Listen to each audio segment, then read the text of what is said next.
जैन साथियों, मेरा नाम कांस्टेबल जीडी रयूफ अंसारी है। मैं केंद्रीय अर्धसैनिक बल सशस्त्र सीमा बल में कार्यरत हूँ। मैंने हलिया थाना क्षेत्र अंतर्गत देवरी बाजार में ज़मीन खरीद कर 2 कमरे के मकान का निर्माण किया था, जिसके प्लस्तर का काम बाकी था और मेरी छुट्टी ख़त्म हो गई थी और मैं वापस ड्यूटी ज्वाइन कर लिया। जिस दौरान संतोष कुमार नाम के स्थानीय दबंग ने सरंगाई बस मेरे घर पर कब्जा कर लिया। जैसे मुझे उसकी सूचना मिली, मैंने आकर उनसे अपना मकान खाली करने को कहा, तो उन्होंने खाली करने से मना कर दिया और कहा कि अगर हाथापाई करेंगे, ज़ोर ज़बरदस्ती करेंगे तो हम आपके ऊपर ST SC लगवा देंगे और आपकी नौकरी खा जाएंगे। सर, इस असामाजिक तत्व से लड़ते लड़ते अपने घर को खाली कराते कराते आज 4 वर्षों का समय बीत चुका है। मैं परेशान और हताश हो चुका हूँ। उसने मेरे ऊपर मेरे घर में घुसने के पश्चात उल्टा मुकदमा चला रखा है। बताइए, मैं अपने ही घर में रहने के लिए मुकदमा लड़ूंगा? बताइए, जिस समय मैंने वो घर बनवाया मैं छत्तीसगढ़ में तैनात था। वो इतनी टफ सिचुएशंस का पैसा मैंने उस घर में लगा रखा है। मेरा ज़मीर गवाही नहीं देता है कि मैं अपने ही घर में लगाए हुए पैसे के लिए मुकदमा लड़ूं, उसमें रहने के लिए मुकदमा लड़ूं।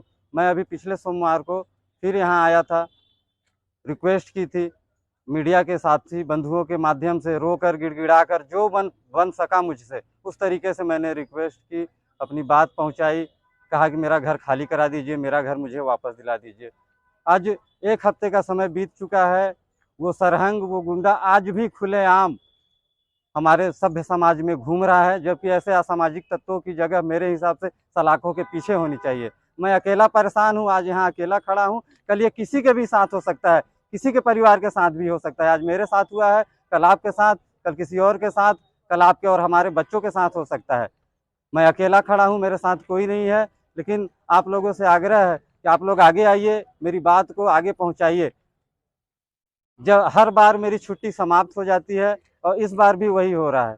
2 महीने की छुट्टी मेरी ऑफिसों के, दफ्तरों के चक्कर काटते काटते ख़त्म हो गई है। मेरा परिवार भाड़े पे है, मेरी 2 बच्चियाँ हैं। 6 महीने से मैंने उनका फीस नहीं जमा कर पाया हूँ मैं स्कूल का। इस सिस्टम के तरीके से, सही तरीके से लड़ते लड़ते 15 लाख रुपए का मैं कर्जदार हो गया हूँ। इतना टेंशन रहता है और सिस्टम से लड़ने के बाद आज ये स्थिति है मेरी। इसलिए मैंने सोच लिया है कि अब मैं इसको अंजाम तक पहुंचा के रखूंगा और मैं देखना चाहता हूं कि न्याय मिलेगा कैसे आखिर इस देश में। हम सीमा पर डटे हुए हैं, हमारा घर परिवार सब यहाँ किसके भरोसे है? आखिर सरकार ने यहाँ हमारे बच्चों की जवाबदारी और जिम्मेदारी हमारे परिवार की दे किसको रखी है? कैसे कोई कब्जा कर ले रहा है और खाली करने से मना कर रहा है? साथियों, मेरी छुट्टी 22 तारीख को ख़त्म हो रही है, लेकिन मैंने सोचा है इस बार या तो मैं न्याय लेकर ही जाऊंगा या मैं यहीं डीएम या एसपी साहब इनके ऑफिस के सामने बावर्दी पेट्रोल छिड़क के और आग लगा लूंगा अपने आप को। अगर इससे भी न्याय मिलता है तो मेरी 2 बच्चियां हैं, जब वो बड़ी होंगी तो आप लोगों से आग्रह है कि आप उनको इस न्याय के मायने समझा दीजिएगा। और मैं आप लोगों के माध्यम से अपने डिपार्टमेंट के सभी सीनियर्स से माफ़ी चाहता हूं कि शायद मुझे पता नहीं है कि ये तरीका सही है या गलत है न्याय मांगने का, लेकिन मैंने हर तरीका अपना लिया और इस न्याय के लिए मैं आज रोड पर खड़ा हूं और दर दर ठोकरें खा रहा हूं सर।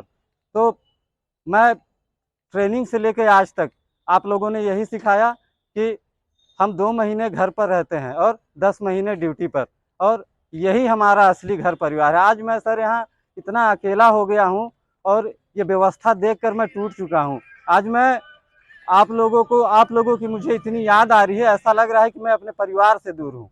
और मुझे अफसोस होगा, अगर मेरी नौकरी भी चली जाती है तो मुझे नौकरी जाने का अफसोस नहीं होगा, मुझे आप लोगों से, अपने परिवार से बिछड़ने का दुख होगा।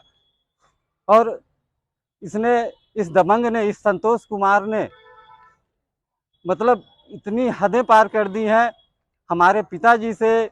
मतलब खुलेआम बाजार में ये कहना कि ऐसा फौजी हमने बहुत देखा है, फौजी माने क्या होता है, हम देख लेंगे, कुछ नहीं कर पाएंगे, दौड़ा रहे हैं 4 साल से, 5 साल से, 20 साल 40 साल दौड़ाएंगे, उसके बाद भी अपना मकान नहीं ले पाएंगे। तो साथियों, मैंने तो ठान लिया है कि मैं तो इसे बता के रहूँगा कि फौजी क्या होता है। और इस मुद्दे को, इस मसले को इस मामले को मैं या तो वहां तक पहुंचा दूंगा कि इस सरहंग संतोष कुमार के केस को देखकर जितने भी और असामाजिक तत्व हमारे समाज में हैं वो किसी फौजी या उसके परिवार के ऊपर जब भी नज़र उठाएं गलत तरीके से, नुकसान करने के तरीके से, किसी अपराध को करने के लिए, तो वो सोचें कि हमारा हाल भी संतोष कुमार की तरह होगा और हमारी जगह सलाखों के पीछे होगी। साथियों, मैं आप लोगों के माध्यम से आज ये इस कानून व्यवस्था से, इस पूरे सिस्टम से ये मांग करना चाहता हूँ कि 22 तारीख